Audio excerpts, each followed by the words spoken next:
बड़ा मुद्दा आप लोग उठाए हुए हैं। कांग्रेस पार्टी सबूत पेश कर रही है, आप भी कह रहे हैं कि दिल्ली वोट चोरी करके जीत लिया। क्या वजह है?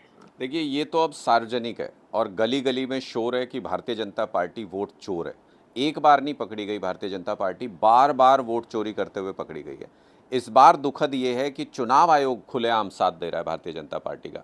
आप देखो, हरियाणा में, महाराष्ट्र में, दिल्ली में और चंडीगढ़ में मेयर के चुनाव में कितनी बार भारतीय जनता पार्टी की ये चोरी पकड़ी गई है। और अब बिहार चुनाव से पहले चुनाव आयोग की मदद से एसआईआर ला रहे हैं। एसआईआर क्या है? हमने तो पूरा पर्दाफाश कर दिया उसका कि कैसे उसमें मरे हुए लोग हैं जो उनके भी वोट हैं, जो जिंदा लोग हैं उनको मरा हुआ दिखा दिया है, जो 70 लाख वोट ऐसे हैं जिन पे नॉट रिकमेंडेड लिख दिया बीएलओ ने।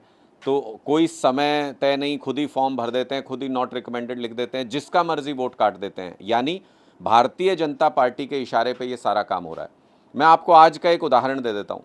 दिल्ली में प्रधानमंत्री मोदी की रैली है। अभी तो सरकार बने जुम्मा जुम्मा 6 महीने नहीं हुए, और आप बहुमत के साथ अगर जीत के आए हो दिल्ली में, तो लोगों के समर्थन की तो कोई कमी होनी नहीं चाहिए, भीड़ उमड़नी चाहिए प्रधानमंत्री की रैली में। लेकिन इनको रैली में जुटाने के लिए लोग नहीं मिल रहे। क्यों? क्योंकि वोट चोरी करके आपने सरकार बनाई थी, लोगों का समर्थन नहीं था। इसलिए आज आदेश पारित करके सफाई कर्मचारियों को, टीचर्स को बसों में भर भर के, छुट्टी वाले दिन, त्योहार वाले दिन बसों में भर भर के मोदी जी की रैली में ले जाया जा रहा है। आपके पास लोग नहीं है, समर्थन नहीं है, तो इसका मतलब वोट चोरी करके सरकार तो बना सकते हो, लेकिन भीड़ कहां से लाओगे? लोगों का समर्थन कहां से लाओगे? दिल्ली में ये एक्सपोज हो रहा है पूरी तरह से। अरविंद केजरीवाल जी की कॉन्स्टिट्यूंसी में अकेले 1.5 लाख वोट थे, उसमें 50,000 वोट काट दिए। हम कंप्लेंट करते रहे, चुनाव आयोग उस पर कान पे जू नहीं रेंग रही। चुनाव आयोग के फर्जी वोट वहां हजारों बनवाए गए, हम कंप्लेंट करते रहे, चुनाव आयोग ने कुछ नहीं किया। क्योंकि चुनाव आयोग ने बीजेपी से सुपारी ले ली लोकतंत्र की हत्या करने की, और चुनाव आयोग वोटों की चोरी करके बीजेपी की सरकार बनवा रहा है। इसलिए आज जब चुनाव आयोग के ऊपर प्रश्न उठे तो चुनाव आयोग कह रहा है ये तो पार्टियों की जिम्मेदारी थी वोटर लिस्ट को दुरुस्त करना। तो फिर चुनाव आयोग की क्या जिम्मेदारी है, वो बता दे चुनाव आयोग। देखिए, स्वायत्ता तो उसी दिन खत्म हो गई थी जिस दिन चीफ जस्टिस को चुनाव आयुक्त के सिलेक्शन कमेटी से हटाया गया था। चीफ जस्टिस होते तो बैलेंस होता कि सरकार का भी प्रतिनिधि उसमें है, विपक्ष का भी उसमें, और चीफ जस्टिस भी है, तो कोई बैलेंस्ड व्यक्ति उसका अधिकार बनता उस चुनाव आयोग के ऊपर। जिस दिन चीफ जस्टिस को हटाया गया उसी दिन पता था कि भारतीय जनता पार्टी अपने लोगों को चुनाव आयोग में बिठाएगी, उनको बाद में बड़े बड़े पदों का रिवॉर्ड देने का लालच दिया जाएगा और उनसे मन चाहे फैसले कराए जाएंगे। तो आज के दिन का जो चुनाव आयोग है वो तो भारतीय जनता पार्टी की कठपुतली की तरह काम कर रहा है। वोट चोरी में भारतीय जनता पार्टी को पूरी तरह से मदद कर रहा है। स्वायत्त संस्था के नाम पर भारतीय जनता पार्टी के एजेंट की तरह चुनाव आयोग काम कर रहा है। गौशाला तो नहीं दी गई मुख्यमंत्री जी से। सड़क पे अगर उनको रोटी खिला रही है मुख्यमंत्री अपने वीडियो बनवाने के लिए, तो इससे शर्मनाक क्या हो सकता है? इसी गौ माता के नाम पे भारतीय जनता पार्टी ने इतनी राजनीति की, और उसी गौ माता के लिए गौशाला नहीं बना सकते अच्छी, उनके लिए प्रबंधन नहीं कर सकते। आपने कहा कि क्या काम किया है, तो आप सब देख रहे हो दिल्ली की सड़कें कैसे पानी से भरी हुई हैं। डीसिल्टिंग के नाम पे करोड़ों रुपए का स्कैम कर दिया आते ही। इन्होंने कहा हम नाले साफ करा, सब मंत्रियों के आपने बयान सुने होंगे, हम नाले साफ करा रहे हैं। रेखा जी ने खुद टीवी पे बैठ के कहा कि इस बार पानी नहीं भरेगा दिल्ली के अंदर, पहले से भी ज़्यादा पानी भर रहा है। इसका मतलब नाले साफ कराने का जितना भी बजट था, डीसिल्टिंग का जितना बजट था, वो सारा खा गए आते ही। तो ये भ्रष्टाचार की शुरुआत इन्होंने की है। इसके अलावा बता दीजिए इन्होंने क्या काम किए।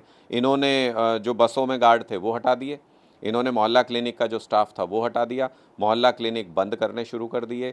इन्होंने टीचर्स को वापस से पॉलिटिकल ड्यूटी पे रैलियों में ले जाना शुरू कर दिया, जिसको आम आदमी पार्टी की सरकार सिंगापुर में और दूसरे देशों में ट्रेनिंग के लिए भेजती थी। तो इन्हों नया काम क्या किया है? एक काम आप गिनवा दीजिए तो मैं मान लूंगा कि रेखा जी काम कर रही हैं। यमुना में विदेशी मशीनें तो सफाई कर रही थी, आप लोग करवा नहीं पाए। कहाँ गई वो मशीनें जो पहले 4 दिन रेखा गुप्ता जी के शपथ लेने से पहले नजर आई थी? वो मशीनें कहाँ हैं आज? आज की एक भी तस्वीर, पिछले 1 महीने की एक भी तस्वीर दिखा दीजिए आप वहाँ की। कोई मशीन काम कर रही है वहाँ पे? सिवाय यमुना आरती करने के, सफाई के नाम पे क्या किया वहाँ पे मुख्यमंत्री जी ने, ये बता दीजिए। सिर्फ वीडियो बनवाने से अगर काम होते तो कोई भी सरकार कर लेती।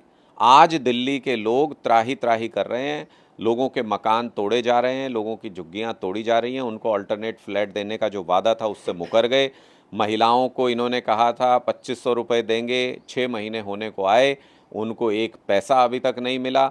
ये सारी चीज़ें ये बताती हैं कि दिल्ली की भारतीय जनता पार्टी की सरकार फेल साबित हुई है और उस पर आज मोहर लग गई कि अगर रेखा गुप्ता जी इतनी पॉपुलर मुख्यमंत्री हैं और इतना काम कर रही हैं तो प्रधानमंत्री की रैली में बुलाने के लिए लोग क्यों नहीं है उनके पास।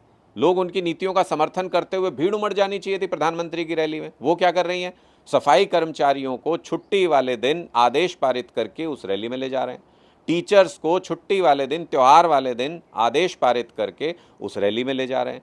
तो अगर आपको टीचर्स और सफाई कर्मचारियों से भीड़ जुटानी पड़ रही है प्रधानमंत्री की रैली में, तो ये तो रिपोर्ट कार्ड आपका 6 महीने का। आज चुनाव करा लीजिए दिल्ली में, एक तरफा जीत आम आदमी पार्टी की होगी दिल्ली के अंदर। आज चुनाव करा लीजिए, भारतीय जनता पार्टी की जमानत जब्त ना हो तो कह दीजिएगा। बहुत सी घोषणाएं होती हैं और वही कह रहे हैं कि हरियाणा विकास के नाम पर बहुत तरक्की कर रहा है, इन्वेस्टमेंट आ रहा है, और इस तरह के वायदे नायब सैनी करते हुए दिखाई दे। देखिए, मुझे लगता है कि हरियाणा में नायब सिंह जी की ये जो सरकार आई है ये पूरी तरह से फ्लॉप है, लेकिन आपको वो नज़र नहीं आता है। वो क्यों नज़र नहीं आता है? क्योंकि जो विपक्ष है वो कॉम्प्रोमाइज्ड है।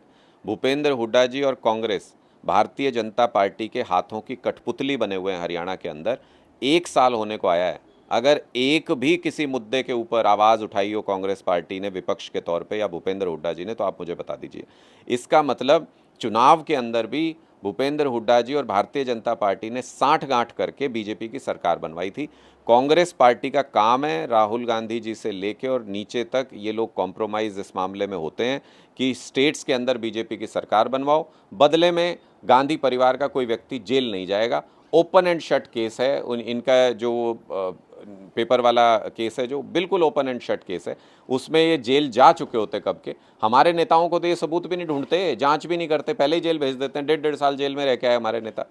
इनके किसी नेता को जेल नहीं जाना पड़ा, क्यों? क्योंकि बीजेपी के साथ इनकी सेटिंग है, उनकी सरकार बनवाते जाओ और कांग्रेस के गांधी परिवार का कोई नेता जेल नहीं जाएगा। लेकिन अनुराग जी, उनकी सेटिंग बीजेपी के साथ, फिर भी आप उनके साथ रह के चुनाव क्यों लड़ते हैं? अगर सेटिंग है उनकी, आपको पहले ही पता है, फिर उनके साथ रह के चुनाव क्यों लड़ते हैं? पता तो तभी चला जब लोकसभा चुनाव में साथ मिलके चुनाव लड़े, और इसलिए चुनाव लड़े क्योंकि मोदी जी जिस तरीके से लोकतंत्र को ख़त्म कर रहे थे, आज जैसे चुनाव आयोग को इस्तेमाल कर रहे हैं, ये चीज़ें पहले से ही नज़र आ रही थी ना, इसलिए पता चला। तो उसके बाद से अपने आप को अलग किया। और आम आदमी पार्टी का बहुत स्पष्ट रूप से कहना है, कांग्रेस और बीजेपी में कोई अंतर नहीं है। जो कांग्रेस ने 70 साल किया वो बीजेपी पिछले 10-11 साल से कर रही है। देश के लोगों को कुचलना, उनको लूटना, ये दोनों पार्टियों की नीति में शामिल है। दोनों मिलके लोगों को बेवकूफ़ बनाने का काम कर रहे हैं। हमसे जुड़े रहने के लिए हमारे YouTube चैनल को सब्सक्राइब करें और नई वीडियो की नोटिफिकेशन के लिए बेल आइकॉन को दबाएं।